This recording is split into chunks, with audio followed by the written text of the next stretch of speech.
The selfish gene Richard Dawkins की एक ऐसी किताब है जिसने हमारी सोच को जीवन और विकास के बारे में गहराई से बदल दिया।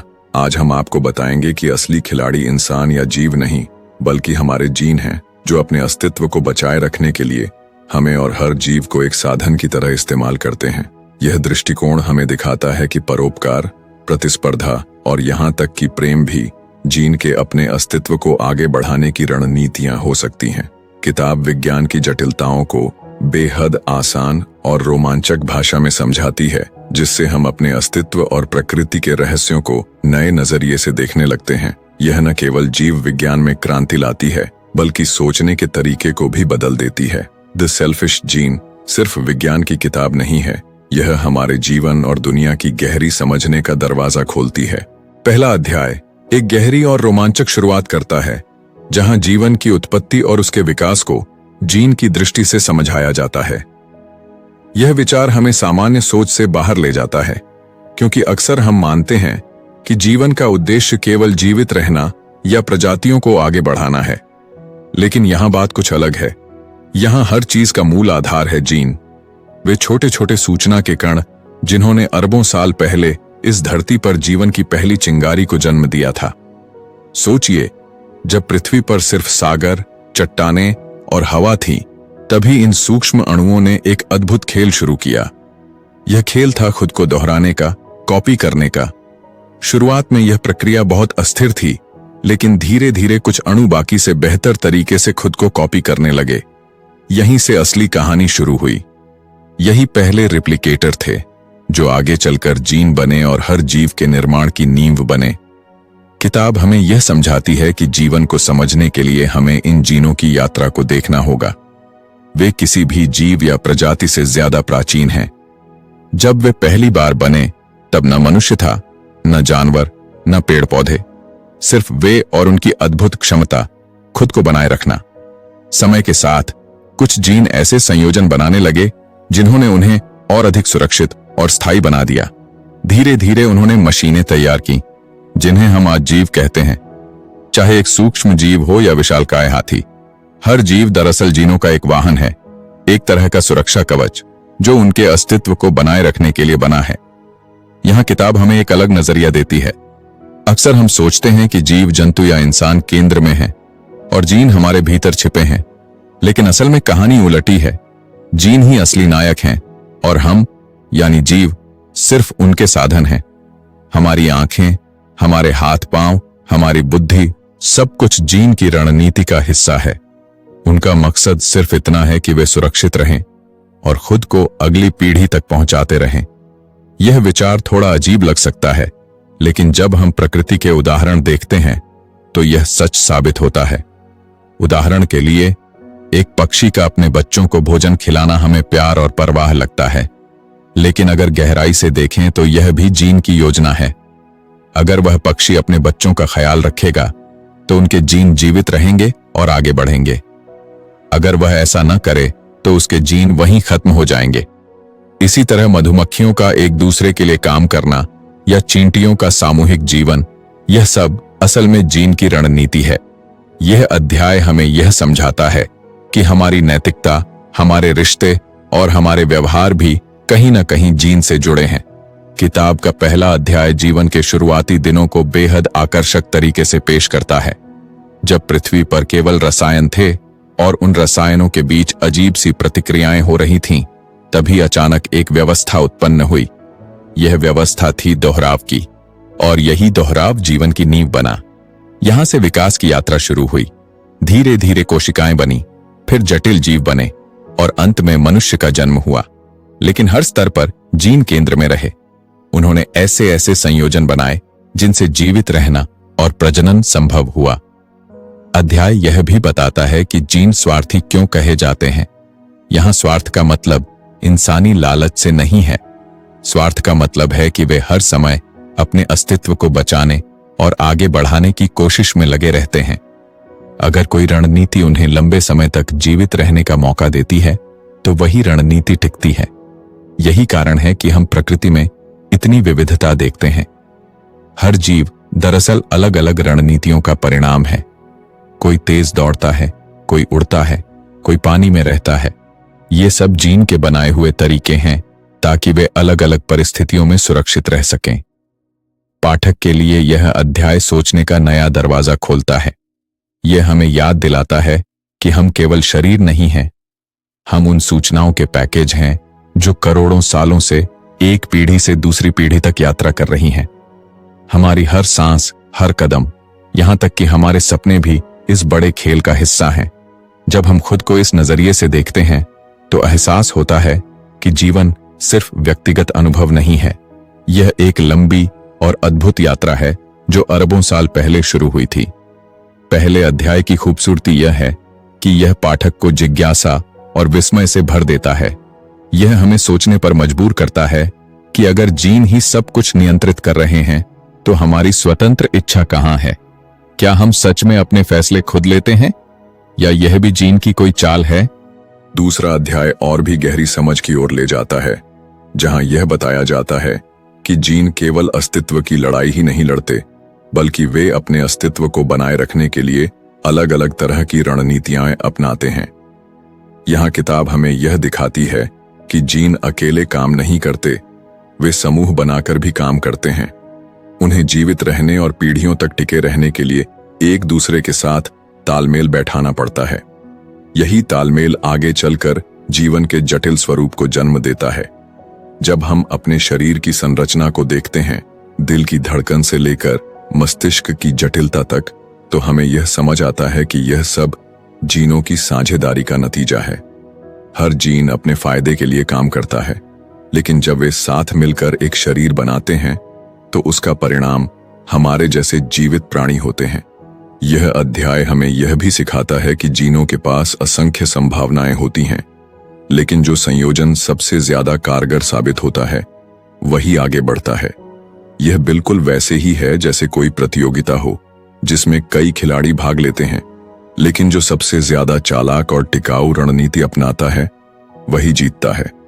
प्रकृति में हर जगह यही प्रतियोगिता चल रही है, चाहे यह शेर और हिरण की दौड़ हो या पेड़ पौधों का सूरज की रोशनी पाने का संघर्ष। असल में इसके पीछे भी जीन ही हैं जो अपने अस्तित्व को बचाने की कोशिश कर रहे हैं। डॉकिंस यहां जीन के वाहन की अवधारणा को और स्पष्ट करते हैं।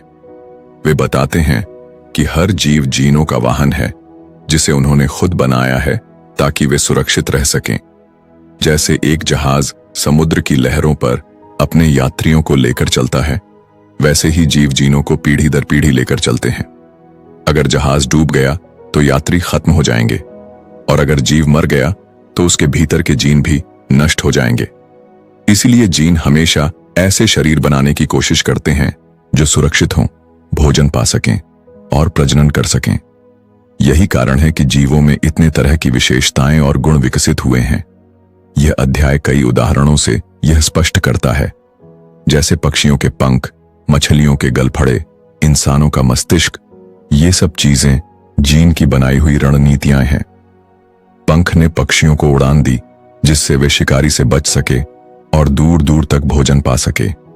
गलफड़ों ने मछलियों को पानी में सांस लेने का साधन दिया, और इंसानों का मस्तिष्क उन्हें बाकी सभी जीवों से अलग बनाता है, क्योंकि यह सिर्फ जीवित रहने की क्षमता ही नहीं देता, बल्कि भविष्य की योजना बनाने और समस्याओं का हल निकालने की शक्ति भी देता है।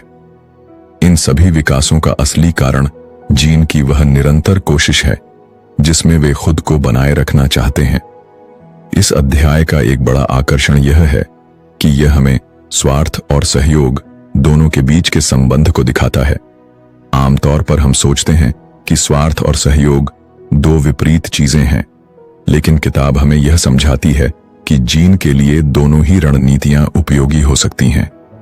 जब अकेले चलना फायदेमंद होता है तो वे स्वार्थी तरीके अपनाते हैं, और जब समूह बनाना फायदेमंद होता है तो वे सहयोग का सहारा लेते हैं। उदाहरण के लिए चींटियों का समाज देखें, वहां हर चींटी अपना जीवन पूरी तरह समूह की भलाई के लिए समर्पित कर देती है। लेकिन असल में यह भी जीन का स्वार्थ है, क्योंकि जब पूरी कॉलोनी सुरक्षित रहती है तो उसमें मौजूद जीन भी सुरक्षित रहते हैं। किताब हमें यह भी बताती है कि जीन लंबे समय तक टिकने वाले इकाई हैं, जबकि जीव अस्थायी हैं। कोई भी जीव चाहे कितना भी मजबूत हो, एक दिन मर जाता है, लेकिन उसके भीतर के जीन अगर अगली पीढ़ी में चले जाएं तो वे जीवित रहते हैं। यही कारण है कि जीनों को अमर कहा जा सकता है। वे लगातार नई नई पीढ़ियों में यात्रा करते रहते हैं, जैसे एक मशाल एक धावक से दूसरे धावक तक जाती है। जीव सिर्फ थोड़ी देर के लिए इस मशाल को थामते हैं और फिर अगली पीढ़ी को सौंप देते हैं। अध्याय यह भी दिखाता है कि प्राकृतिक चयन असल में जीन के स्तर पर काम करता है, न कि प्रजाति या व्यक्ति के स्तर पर। जब हम कहते हैं कि कोई जीव योग्य है, तो इसका मतलब है कि उसके जीन ऐसे हैं जो उसे जीवित रहने और प्रजनन करने में मदद करते हैं। अगर किसी जीव के जीन कमजोर हैं और वे उसे सुरक्षित नहीं रख पा रहे, तो वह प्रजाति धीरे धीरे खत्म हो जाती है। लेकिन जो जीन सफल होते हैं, वही आगे की पीढ़ियों में जगह बना लेते हैं। यही कारण है कि आज जो जीव मौजूद हैं, वे सब उन जीनों के नतीजे हैं जो लंबे समय तक टिके रहे। पाठक के लिए यह अध्याय बेहद प्रेरक है, क्योंकि यह हमें जीवन की असली जड़ों तक ले जाता है। हम अक्सर अपने शरीर को एक स्थायी पहचान मानते हैं। तीसरे अध्याय में कहानी और भी रोचक हो जाती है, क्योंकि यहां बात सिर्फ जीन के अस्तित्व से आगे बढ़कर उनके बीच होने वाली जटिल प्रतिस्पर्धा और संतुलन की होती है। यह अध्याय हमें यह समझाता है कि जीनों की दुनिया सिर्फ सरवाइव करने की नहीं है, बल्कि यह भी एक तरह का खेल है जिसमें चालाकी, रणनीति और मौके को पहचानने की कला शामिल है। हर जीन अपने अस्तित्व को आगे बढ़ाने की कोशिश में रहता है, लेकिन ऐसा करते समय वह अकेला नहीं होता। उसके आसपास दूसरे जीन भी वही खेल खेल रहे होते हैं। यही कारण है कि जीवन की दुनिया असल में एक विशाल युद्ध भूमि जैसी है, जहां हर कदम पर संघर्ष और प्रतिस्पर्धा चलती रहती है। डॉकिंस यहां यह विचार सामने रखते हैं कि प्राकृतिक चयन को केवल जीत हार के रूप में नहीं समझा जा सकता। इसके भीतर एक अद्भुत संतुलन छिपा हुआ है। उदाहरण के लिए, अगर हर जीव सिर्फ आक्रामक रणनीति अपनाएगा तो अंततः सभी को नुकसान होगा। लेकिन अगर कुछ जीव सहयोगी रणनीति अपनाएं और कुछ आक्रामक रहें, तो दोनों का संतुलन प्रकृति में बना रहता है। इसे समझाने के लिए वे गेम थ्योरी का सहारा लेते हैं, जो गणित और रणनीति की दुनिया से लिया गया एक विचार है। इसका मतलब है कि जीन अपने अस्तित्व को बचाने के लिए अलग अलग खेलों की तरह रणनीतियां अपनाते हैं। पक्षियों और जानवरों के व्यवहार के उदाहरण इस अध्याय को बेहद आकर्षक बनाते हैं।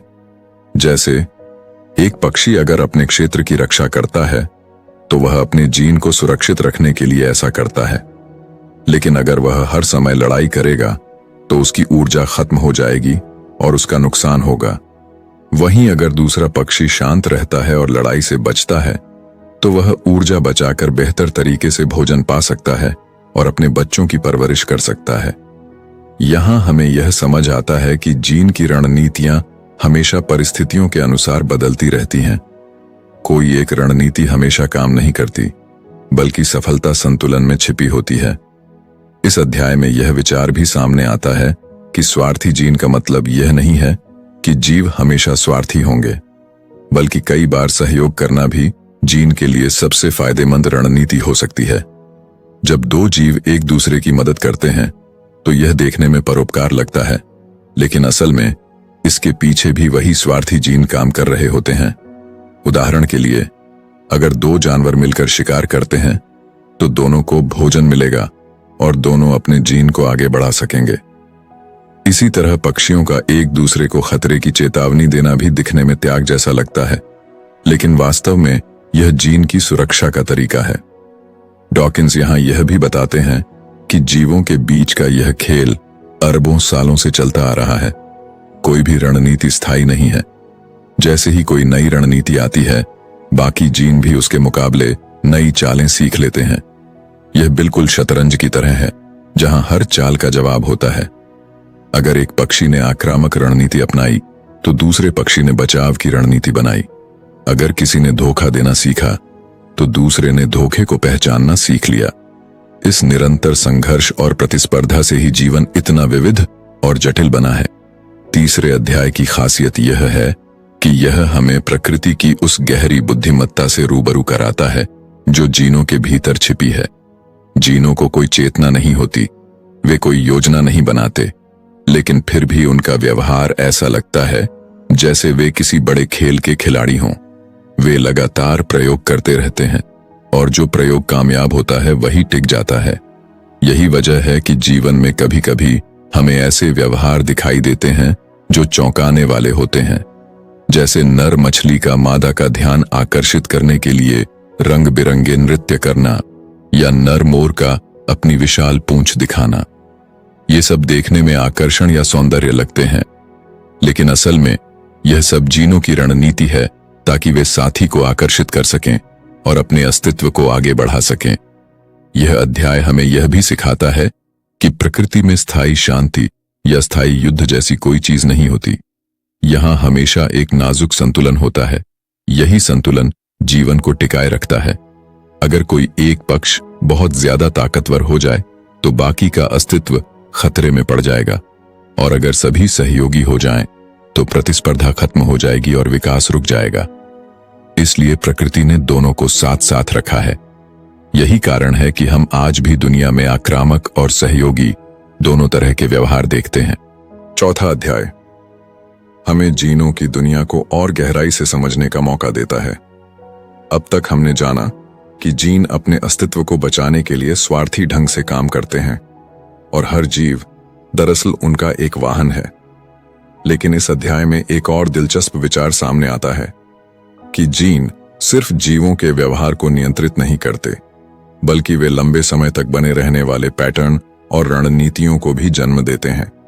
ये रणनीतियां इतनी गहराई से हमारे भीतर बस जाती हैं कि हमें लगता है जैसे यह हमारी प्रकृति है, जबकि असल में यह सब जीनों की बनाई हुई योजनाएं हैं। डॉकिंस यहां एवोल्यूशनरी स्टेबल स्ट्रेटजी यानी विकास में टिकाऊ रणनीति का विचार सामने रखते हैं। इसका मतलब है कि प्रकृति में वे व्यवहार ही लंबे समय तक टिकते हैं जो बार बार के संघर्ष और परिस्थितियों की परीक्षा में सफल साबित होते हैं। अगर कोई रणनीति कमजोर है तो धीरे धीरे वह खत्म हो जाएगी और उसकी जगह नई रणनीति ले लेगी। यह बिल्कुल वैसे ही है जैसे खेल में बार बार वही चाल काम करे जो जीतने में मददगार हो, लेकिन जैसे ही दूसरी चालें ज्यादा असरदार हो जाएं, पुरानी चाल अपना महत्व खो देती है। यही संतुलन जीवन में हर जगह दिखाई देता है। उदाहरण के लिए इस अध्याय में पक्षियों और जानवरों के व्यवहार को लेकर दिलचस्प बातें कही गई हैं। मान लीजिए कि दो पक्षी किसी क्षेत्र को लेकर लड़ रहे हैं। अगर हर बार दोनों पक्षी पूरी ताकत से लड़ें तो दोनों का नुकसान होगा, लेकिन अगर कोई नियम या रणनीति ऐसी हो कि एक पक्षी तुरंत हार मान ले और दूसरा जीत जाए तो दोनों की ऊर्जा बच सकती है। इस तरह का संतुलन ही टिकाऊ रणनीति कहलाता है। धीरे धीरे प्रकृति ऐसे ही पैटर्न को चुनती है जो लंबे समय तक सभी के लिए फायदे का सौदा बने। यहाँ किताब हमें यह सोचने पर मजबूर करती है कि सहयोग और प्रतिस्पर्धा दोनों ही जीन की योजनाओं का हिस्सा है। अगर हमेशा युद्ध चलता रहे तो सबका नुकसान होगा, और अगर हमेशा सहयोग हो तो प्रतिस्पर्धा खत्म हो जाएगी और विकास की प्रक्रिया रुक जाएगी। इसलिए जीन हमेशा ऐसा संतुलन बनाते हैं जिसमें दोनों चीजें मौजूद रहें। यही कारण है कि हमें प्रकृति में हर जगह यह मिश्रण दिखता है। कहीं जानवर लड़ते हैं तो कहीं वे साथ मिलकर रहते हैं। इस अध्याय में डॉकिंस इंसानों के व्यवहार पर भी रोशनी डालते हैं। वे बताते हैं कि हमारा समाज, हमारी नैतिकता और हमारे रिश्ते भी इन टिकाऊ रणनीतियों का हिस्सा हैं। उदाहरण के लिए, जब हम किसी पर भरोसा करते हैं या किसी की मदद करते हैं तो यह देखने में उदारता लगती है, लेकिन अगर हम गहराई से देखें तो यह भी एक रणनीति है। भरोसा करने से हमें लंबे समय तक सहयोग मिलता है और मदद करने से हमें बदले में मदद मिलने की संभावना बढ़ जाती है। इस तरह ये गुण हमारे जीनों को टिकने और आगे बढ़ने में मदद करते हैं। डॉकिंस यह भी कहते हैं कि जीनों की दुनिया में स्थायी जीत हार नहीं होती।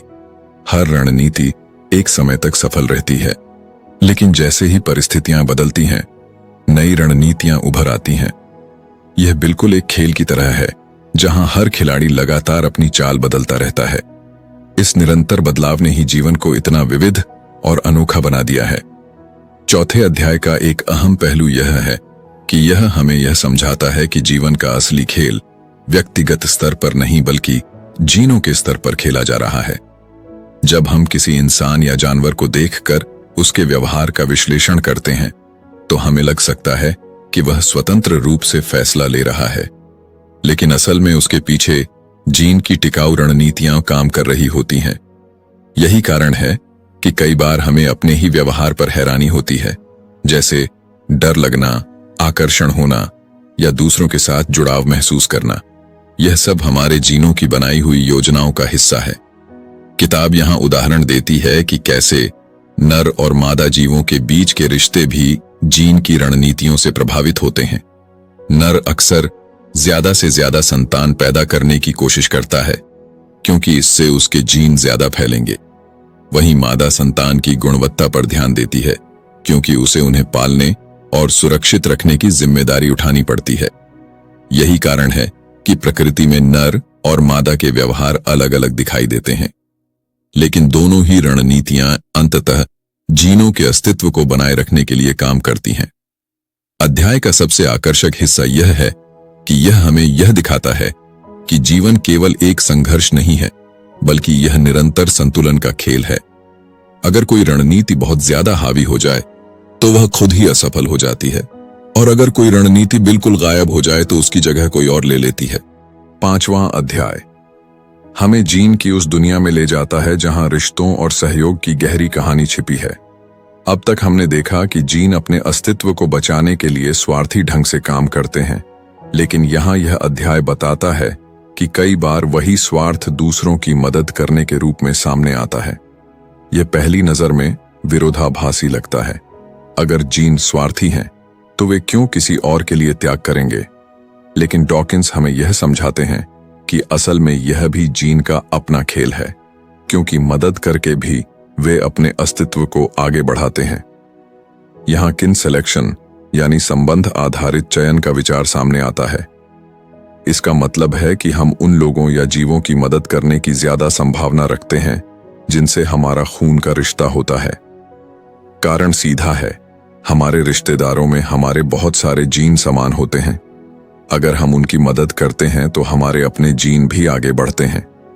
उदाहरण के लिए, अगर कोई जानवर अपने भाई बहन या बच्चों की सुरक्षा के लिए जोखिम उठाता है तो यह देखने में परोपकार लगता है, लेकिन असल में वह अपने जीन की सुरक्षा कर रहा होता है। यही वजह है कि हम इंसानों में भी परिवार के लिए त्याग करने की प्रवृत्ति देखते हैं। डॉकिंस यहां मशहूर सिद्धांत इंक्लूसिव फिटनेस यानी समग्र योग्यता की चर्चा करते हैं। यह विचार बताता है कि किसी जीव की सफलता सिर्फ इस पर निर्भर नहीं करती कि उसने कितने बच्चे पैदा किए, बल्कि इस पर भी कि उसने अपने रिश्तेदारों के बच्चों की कितनी मदद की, क्योंकि रिश्तेदारों की सफलता का मतलब है हमारे साझा जीनों की सफलता। यही कारण है कि कई बार हमें जीवों का आश्चर्यजनक त्याग देखने को मिलता है, जैसे मधुमक्खी अपने छत्ते की रक्षा करते हुए मर भी जाती है, लेकिन ऐसा करके वह अपनी रानी और बहनों के जीनों को बचा लेती है। अध्याय में कई रोचक उदाहरण दिए गए हैं, जैसे जमीन पर रहने वाले गिलहरियाओं खतरा महसूस होने पर जोर से आवाज निकालती है ताकि बाकी गिलहरियाओं सावधान हो जाएं। इस प्रक्रिया में आवाज निकालने वाली गिलहरी खुद खतरे में पड़ जाती है, क्योंकि शिकारी उसे आसानी से पकड़ सकता है। देखने में यह आत्मघाती कदम लगता है, लेकिन अगर वह गिलहरी अपने परिवार के समूह में रहती है तो यह त्याग उसके जीनों के लिए फायदेमंद है, क्योंकि उसकी चेतावनी से उसके रिश्तेदार बच जाते हैं और वे आगे जाकर उसके जीनों को आगे बढ़ाते हैं। डॉकिंस यह भी बताते हैं कि रिश्तेदारी का यह खेल सिर्फ जानवरों तक सीमित नहीं है। इंसानों में भी परिवार को प्राथमिकता देना इसी सिद्धांत से जुड़ा है। हम अक्सर अजनबियों के बजाय अपने खून के रिश्तेदारों के लिए अधिक मेहनत करते हैं और त्याग करते हैं। यह सब हमारे भीतर छिपे जीनों की वजह से है, जो हमें ऐसी प्रवृत्तियों की ओर धकेलते हैं। यहां तक कि हमारी भावनाएं, जैसे मां का अपने बच्चे के लिए गहरा प्रेम, भी इसी आनुवंशिक रणनीति का हिस्सा है। इस अध्याय का एक और बड़ा आकर्षण यह है कि यह हमें समझाता है कि सहयोग और त्याग हमेशा सीधा सीधा नजर नहीं आता। कई बार जीन बहुत चालाक तरीके से काम करते हैं। उदाहरण के लिए, कोई पक्षी दूसरे पक्षी के घोंसले में अंडे दे देता है और उन्हें पालने का बोझ दूसरे पर डाल देता है। देखने में यह धोखा है, लेकिन अगर कोई जीव इस धोखे को पहचान कर जवाबी रणनीति अपनाता है तो यह भी संतुलन का हिस्सा बन जाता है। जीन हर हाल में वही तरीका ढूंढ लेते हैं जिससे वे सुरक्षित रहें। डॉकिंस यहाँ एक गहरी सोच भी सामने रखते हैं कि प्रकृति में हमें जो नैतिकता दिखाई देती है वह भी असल में जीनों के खेल का हिस्सा है। परोपकार, सहयोग, त्याग, ये सब देखने में उच्च मानवीय गुण लगते हैं, लेकिन उनकी जड़ें भी हमारे जीनों में ही छिपी हैं। यह समझने के बाद हम देख सकते हैं कि क्यों परिवार और खून के रिश्ते हमारी संस्कृति और समाज में इतने मजबूत आधार बने हुए हैं। 5वें अध्याय की खूबसूरती यह है कि यह हमें यह दिखाता है कि जीवन का असली आधार केवल प्रतिस्पर्धा नहीं है, बल्कि सहयोग और संबंध भी उतने ही जरूरी हैं। अगर हर जीव सिर्फ अपने बारे में सोचे तो जीवन टिक नहीं पाएगा, लेकिन जीनों ने यह रास्ता निकाला कि अपने जैसे जीनों की मदद करके वे खुद को ज्यादा सुरक्षित रख सकते हैं। यही कारण है कि प्रकृति में हमें इतने विविध व्यवहार दिखाई देते हैं। कहीं जानवर लड़ते हैं तो कहीं वे अपने परिवार के लिए जान तक दे देते हैं। इस अध्याय का निष्कर्ष बेहद शक्तिशाली है। यह हमें सिखाता है कि त्याग और सहयोग भी एक तरह का स्वार्थ है, लेकिन यह वह स्वार्थ है जो लंबे समय तक टिकाऊ साबित होता है।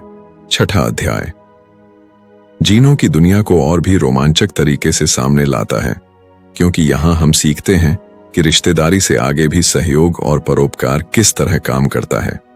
यह सवाल उठता है कि अगर जीन अपने अस्तित्व के लिए स्वार्थी हैं, तो वे ऐसे व्यवहार क्यों पैदा करते हैं जिनमें हम अजनबियों की भी मदद करते हैं या दूसरों के लिए जोखिम उठाते हैं। यह अध्याय बताता है कि प्रकृति में सहयोग केवल खून के रिश्तों तक सीमित नहीं है, बल्कि कई बार यह आपसी लाभ के आधार पर भी पनपता है। यानी मैं तुम्हारी मदद करता हूं ताकि भविष्य में तुम मेरी मदद कर सको। यही विचार हमें पारस्परिक परोपकार, रेसिप्रोकल अल्ट्रुइज्म की तरफ ले जाता है। डॉकिंस यहां बहुत दिलचस्प उदाहरण देते हैं। जैसे कुछ पक्षी जब शिकारी को देखते हैं तो जोर से आवाज करके पूरे झुंड को चेतावनी देते हैं। ऐसा करने से उनकी अपनी जान का खतरा बढ़ जाता है, लेकिन बदले में जब अगली बार कोई और पक्षी खतरा देखेगा तो वह भी आवाज करके पहले वाले को बचा सकता है। इसी तरह बंदरों में भी देखा गया है कि वे एक दूसरे की सफाई, ग्रूमिंग करते हैं। एक बंदर दूसरे के शरीर से कीड़े निकालता है और बदले में उसे भी वही सेवा मिलती है। यह व्यवहार देखने में दया जैसा लगता है, लेकिन असल में यह एक तरह का लेन देन है। यह रणनीति लंबे समय में सभी के लिए फायदेमंद साबित होती है, क्योंकि हर कोई अपने जीनों को सुरक्षित रखने में मदद करता है। 6ठे अध्याय की खासियत यह है कि यह ट्रस्ट यानी भरोसे की भूमिका को सामने लाता है। अगर सहयोग केवल लेन देन पर आधारित है तो सवाल यह उठता है कि कैसे कोई जीव भरोसा करे कि सामने वाला भी बदले में उसकी मदद करेगा। यहीं पर प्रकृति ने एक अद्भुत समाधान निकाला। जीवों ने ऐसे संकेत और पैटर्न विकसित किए जिनसे वे समझ पाते हैं कि किस पर भरोसा किया जा सकता है और किस पर नहीं। उदाहरण के लिए, अगर कोई जानवर बार बार धोखा देता है तो बाकी उससे दूरी बना लेते हैं। वहीं जो बार बार मदद करता है वह झुंड में सम्मानित होता है और उसे भी मदद मिलने की संभावना ज्यादा रहती है। यह अध्याय हमें यह सिखाता है कि भरोसा और प्रतिष्ठा भी जीनों के खेल का हिस्सा है। डॉकिंस यहां प्रिजनर डिलेमा, कैदी की दुविधा जैसे खेल का उदाहरण इस्तेमाल करते हैं, जिसमें दो खिलाड़ी या तो सहयोग कर सकते हैं या धोखा दे सकते हैं। अगर दोनों सहयोग करें तो दोनों का फायदा होता है, लेकिन अगर एक धोखा दे और दूसरा सहयोग करे तो धोखा देने वाला ज्यादा जीतता है। लेकिन अगर दोनों ही धोखा दें तो दोनों को नुकसान होता है। यह विचार बताता है कि प्रकृति में टिकाऊ सहयोग तभी बन सकता है जब धोखे की संभावना को कम करने के लिए बार बार के रिश्ते हों। यानी अगर जीव बार बार मिलते हैं तो वे सीख जाते हैं कि किसके साथ सहयोग करना है और किससे बचना है। यह खेल लंबे समय तक खेलने से यह साफ हो जाता है कि सबसे ज्यादा फायदेमंद रणनीति वही है जिसमें जीव ज्यादातर समय सहयोग करता है, लेकिन धोखा खाने पर तुरंत जवाबी कार्रवाई भी करता है। 6ठा अध्याय हमें यह भी दिखाता है कि इंसानी समाज में नैतिकता और नियम कैसे विकसित हुए। जब हम दूसरों की मदद करते हैं, दान करते हैं या न्याय की बात करते हैं तो यह देखने में उच्च आदर्श लगता है। लेकिन गहराई से देखें तो यह भी वही पारस्परिक सहयोग है। इंसानी समाज इतना बड़ा और जटिल है कि इसमें भरोसे और नियमों की भूमिका बहुत जरूरी है। अगर कोई बार बार धोखा देता है तो समाज उसे दंडित करता है, वहीं जो ईमानदारी और सहयोग दिखाता है उसे इनाम मिलता है। यह सब इसलिए ताकि सहयोग टिके और हर कोई लंबे समय तक सुरक्षित रहे।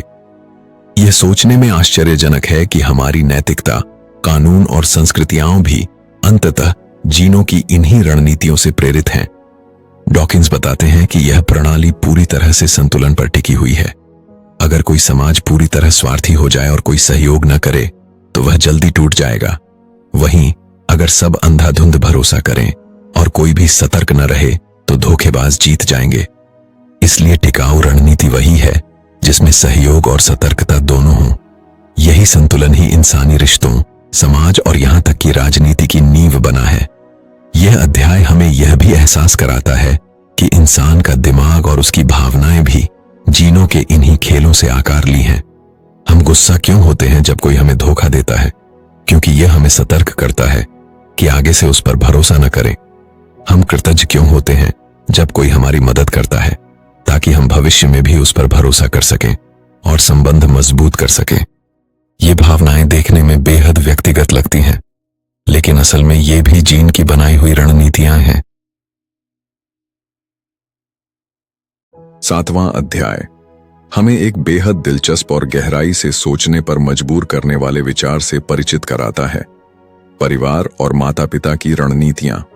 अगर अब तक यह समझ आ चुका है कि जीन अपने अस्तित्व को सुरक्षित रखने के लिए हर तरह की रणनीति अपनाते हैं, तो यह अध्याय हमें दिखाता है कि यह खेल परिवार के भीतर भी कितना गहरा और जटिल है। हम अक्सर मानते हैं कि परिवार प्रेम, देखभाल और त्याग की नींव पर टिका है, लेकिन जब हम जीन के दृष्टिकोण से देखते हैं तो समझ आता है कि माता पिता और संतान के बीच भी संघर्ष और प्रतिस्पर्धा मौजूद होती है। यह सुनने में अजीब लगता है, परंतु प्रकृति का यही सच है। डॉकिंस बताते हैं कि माता पिता का मुख्य उद्देश्य होता है कि वे अपने जीन को अगली पीढ़ी में पहुंचाएं। इसलिए वे अपने बच्चों की देखभाल करते हैं, उन्हें सुरक्षा देते हैं और भोजन उपलब्ध कराते हैं। लेकिन समस्या यह है कि संसाधन सीमित होते हैं और माता पिता को कई संतानें पैदा करनी पड़ती हैं। ऐसे में उन्हें यह तय करना होता है कि किस संतान में कितनी ऊर्जा और संसाधन निवेश करें। एक ओर माता पिता चाहते हैं कि उनकी हर संतान सफल हो, लेकिन दूसरी ओर वे यह भी जानते हैं कि वे हर बच्चे पर बराबर निवेश नहीं कर सकते। यह स्थिति माता पिता और संतान के बीच खींचतान को जन्म देती है। उदाहरण के लिए, एक बच्चा चाहता है कि माता पिता उसे जितना हो सके उतना भोजन और देखभाल दें, लेकिन माता पिता को सोचना पड़ता है कि अगर सारा ध्यान एक ही बच्चे पर लगा दिया तो बाकी संतानें कमजोर हो जाएंगी और शायद जीवित न रह सकें। इस तरह बच्चा और माता पिता दोनों के बीच एक तरह का हित संघर्ष होता है। बच्चा अपने दृष्टिकोण से सही है क्योंकि वह चाहता है कि उसके जीन टिके रहें, और माता पिता भी सही हैं क्योंकि उन्हें अपने पूरे जीन पूल को सुरक्षित रखना होता है। यह संघर्ष परिवार के भीतर एक अदृश्य खींचतान पैदा करता है। इस अध्याय में डॉकिंस पेरेंट ऑफस्प्रिंग कॉन्फ्लिक्ट यानी माता पिता और संतान के बीच टकराव की व्याख्या करते हैं। वे समझाते हैं कि यह टकराव एक प्राकृतिक रणनीति है। माता पिता अपनी सभी संतानें आगे बढ़ाना चाहते हैं, जबकि हर संतान खुद पर ज्यादा ध्यान खिंचवाने की कोशिश करती है। यह संघर्ष अलग अलग जीवों में अलग रूप से दिखाई देता है। जैसे पक्षियों के बच्चों को देखें तो वे घोंसले में लगातार चिल्लाते रहते हैं ताकि माता पिता उन्हें अधिक से अधिक भोजन दें। यहां तक कि कई बार एक बच्चा अपने भाई बहनों को धक्का देकर बाहर गिरा देता है ताकि उसे ज्यादा संसाधन मिले। यह सब क्रूर लगता है, लेकिन यह जीन के अस्तित्व की लड़ाई है। डॉकिंस यह भी बताते हैं कि माता पिता इस संघर्ष को संतुलित करने के लिए अलग अलग रणनीतियां अपनाते हैं। वे कभी कभी एक संतान पर अधिक ध्यान देते हैं और बाकी पर कम, ताकि कुल मिलाकर उनकी अधिकतम संतानों के जीन सुरक्षित रह सकें।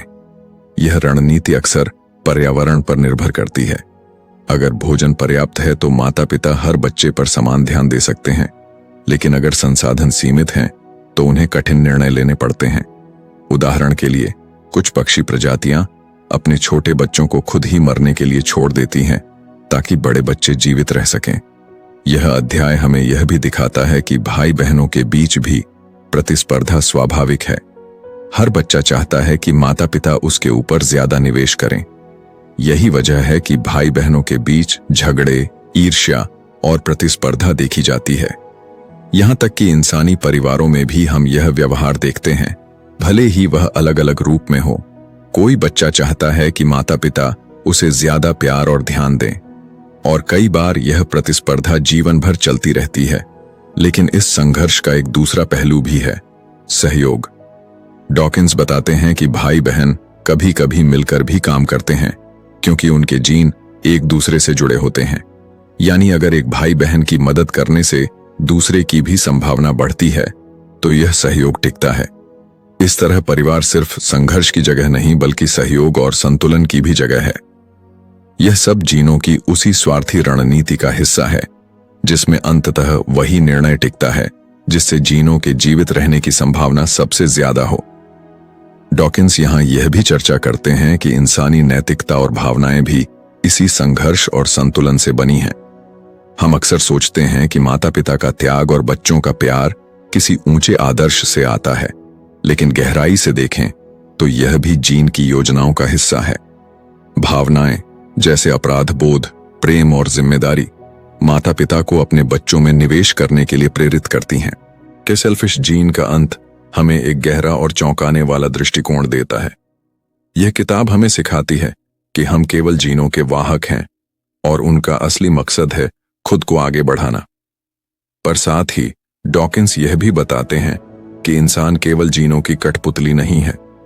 हमारे पास चेतना है, सोचने की क्षमता है और हम अपने जीनों की बनाई रणनीतियों को समझकर उनसे ऊपर उठ सकते हैं। हम तय कर सकते हैं कि सिर्फ स्वार्थ के हिसाब से न जिएं, बल्कि सहयोग, दया और बुद्धिमत्ता से भी जीवन को दिशा दें। यही हमारी सबसे बड़ी ताकत है। यह अंत हमें यह एहसास कराता है कि विज्ञान केवल ठंडी गणनाओं का खेल नहीं, बल्कि जीवन की गहरी समझ है और इंसान उस समझ का उपयोग करके अपनी नियति को बदल सकता है। द सेल्फिश जीन हमें स्वार्थ के पीछे छिपी प्रकृति की सच्चाई दिखाती है और साथ ही यह विश्वास भी देती है कि हम अपने भविष्य को खुद लिख सकते हैं। तो दोस्तों, आज के सक्सेस बुक में इतना ही। अगर आपको इस किताब को सुनकर मोटिवेशन मिला है तो सक्सेस बुक चैनल को सब्सक्राइब करना ना भूलें और अगली बार हम किसी नई किताब की रोमांचक कहानी लेकर आएंगे। तब तक पढ़ते रहिए, सीखते रहिए और जुड़े रहिए सक्सेस बुक से। धन्यवाद।